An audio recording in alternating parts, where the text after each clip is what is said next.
You know, loneliness is one of those quiet feelings people rarely admit to. It's easy to talk about stress, burnout, even anxiety, but loneliness feels different. It feels personal, almost shameful. It sounds like saying, "I don't belong anywhere." Most people won't say it out loud, yet almost everyone has felt it. Statistics show that about 1 in 3 adults feels lonely regularly. That means, if you looked around a room of people, a third of them might be carrying the same quiet ache you are. They just learned how to hide it. Loneliness doesn't always mean being alone. Sometimes it's sitting in a crowded room and feeling invisible. Sometimes it's being surrounded by friends, but sensing that no one really knows you. It's scrolling endlessly through photos of smiling faces and wondering if you're the only one who feels disconnected. It's not just sadness. It's a biological signal, a survival response. Our brains evolved to treat disconnection as danger. When we feel left out or unseen, our nervous system reacts the same way it would if we were physically hurt. The same region of the brain, the anterior cingulate cortex, that lights up when we stub a toe also activates when we feel rejected or ignored. That's why loneliness doesn't just feel emotional. It feels physical. It's tightness in the chest, a pit in the stomach, a deep, restless kind of fatigue. But here's the part most people don't realize: that pain is proof that you're wired for connection. It's not a flaw in you. It's evidence of your design. The human nervous system was built to co-regulate, to find safety through closeness. When an infant cries, it's not manipulating or demanding attention. It's seeking regulation. When someone listens to us, our heartbeat and breathing actually begin to sync. Even imagined connection, a voice, a memory, a message, can calm the stress response. So if you've been feeling alone, it isn't because you're broken or unworthy. It's because your body remembers what belonging feels like and misses it. Our world today makes connection tricky. We live surrounded by people, yet the connections are thinner than ever. Work takes most of our energy. Messages replace real presence. Social media tricks our brains with glimpses of closeness, but rarely satisfies the deeper need for resonance, the feeling of being truly known. Many of us mistake interaction for intimacy. We check boxes, we share updates, but we rarely sit in stillness with someone long enough to feel seen. No wonder the body interprets that as isolation. Studies show that when we engage in small, positive social exchanges, even just greeting a barista or smiling at a neighbor, our oxytocin levels rise.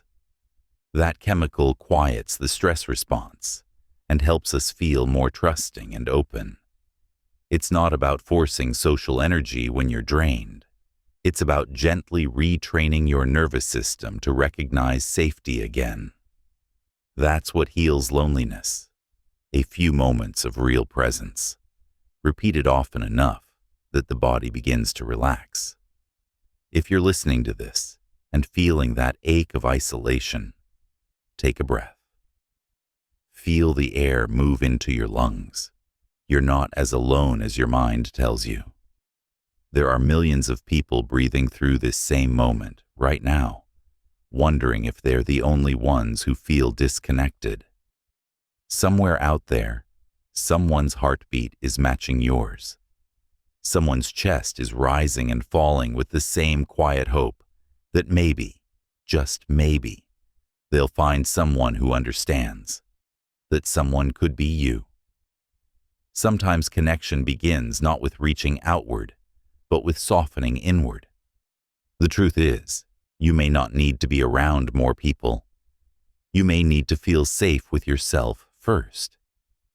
If you've spent years masking who you are, dimming yourself to fit in, or pretending to be fine, Your body learned that authenticity equals risk. It's hard to feel connected when you're not showing the world who you really are. But you can start gently by creating safety inside your own company. That's what this moment is for.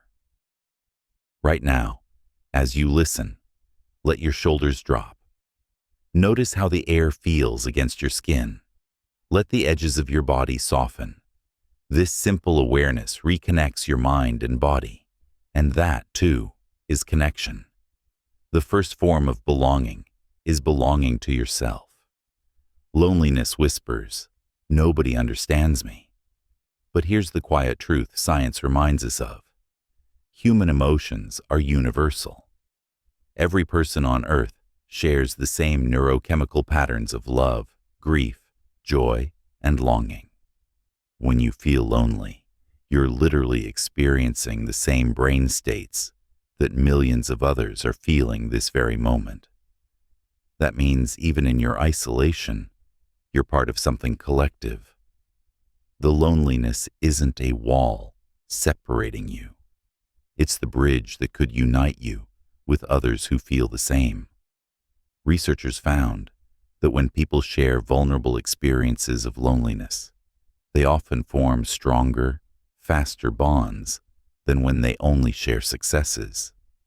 Vulnerability creates resonance. It invites empathy. If you can find one person you trust and share something real, it breaks the illusion that you're alone in this. You don't have to fill the void with noise or busyness. In fact, constant distraction can deepen the sense of disconnection. Instead, try letting silence feel safe again. Sit with yourself. Listen to music that reminds you of softness. Read something that makes you feel seen.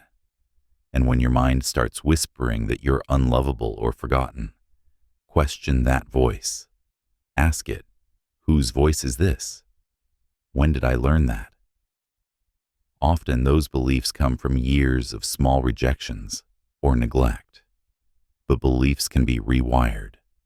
You can update your emotional software. Every time you respond to loneliness with self-kindness instead of self-criticism, you're teaching your nervous system that solitude doesn't equal danger. You're proving to yourself that you can hold your own presence. The goal isn't to stop wanting connection. It's to meet that need from a place of safety instead of scarcity. Here's the science again. When the body feels safe, it's naturally more open to connection. Oxytocin and serotonin levels rise, the vagus nerve activates, and your energy shifts from defense to openness.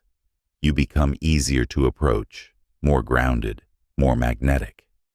You stop chasing belonging and start attracting it. That's why healing loneliness begins with gentleness. So tonight, or today, wherever you are, I want you to take this moment as proof that you are not forgotten. You are being spoken to. Someone cared enough to write words for you, to reach across the invisible space between us, and remind you that you matter. That alone is connection. Let's soften together. Take a slow breath in. Hold. Exhale. Again. Inhale deeply. Hold. Release. Feel the quiet settling in. Let these words drift through you. I am not broken for feeling lonely. My longing for connection is human. My need for others is sacred, not shameful. Even when I feel unseen, I am still part of the world. My body remembers belonging, even when my mind forgets.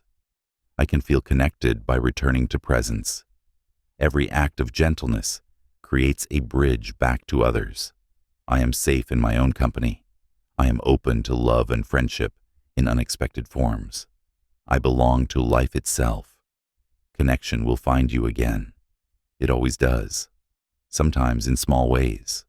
A smile from a stranger. A deep talk with someone unexpected. A moment when you laugh so hard, you forget to be guarded. These are reminders that love never disappears completely.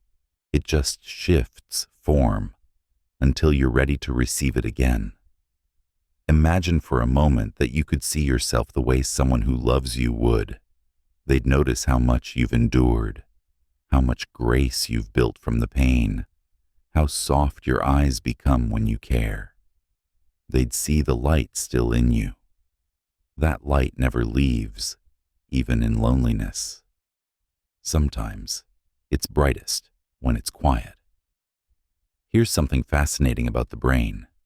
Even imagining being cared for activates the same neural circuits as actually being cared for. So when you hear these words and allow yourself to feel understood, your nervous system responds as if someone is right beside you. Because in a way, someone is. You and I are sharing this moment in time, connected by sound and attention. That's real enough for your brain. So maybe you're not as alone as you think. Maybe loneliness isn't a punishment. It's a signal that you're ready for deeper connection, starting with yourself. Maybe the ache you feel is simply love, waiting to move. Now, gently repeat after me in your mind, or simply listen and let it sink in. I am not the only one who feels this way. Millions of others are healing beside me, in their own quiet rooms. Connection is waiting for me. My loneliness is not proof of unworthiness. It's proof of desire. I am learning to trust closeness again. Each breath brings me back to belonging. And maybe, for the first time in a while, you can feel a slight warmth in your chest. That's your parasympathetic nervous system activating. Your body saying, "We're safe." Let it grow. Let it fill you. You deserve to feel connected, not just to others, but to the rhythm of life itself. The breeze outside, the sound of water, the pulse in your wrist, all of it reminds you that you're part of something living, something shared. Even nature operates in relationship. Trees exchange signals through their roots. Birds migrate in flocks. Nothing in nature survives in isolation. You are not meant to either. So when loneliness visits again, and it will, meet it like an old friend. You can say, "I see you." You're reminding me to reach out, to soften, to open again. Then take one small action. Send a message, step outside, make eye contact with someone, or simply place your hand over your heart. Let that be your act of connection. Now, take one last slow breath in. Hold. Exhale gently.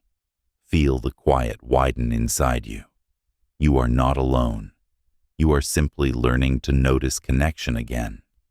And in this moment, as you listen, you are being held, in thought, in sound, in shared humanity. That's belonging. That's home. Welcome back.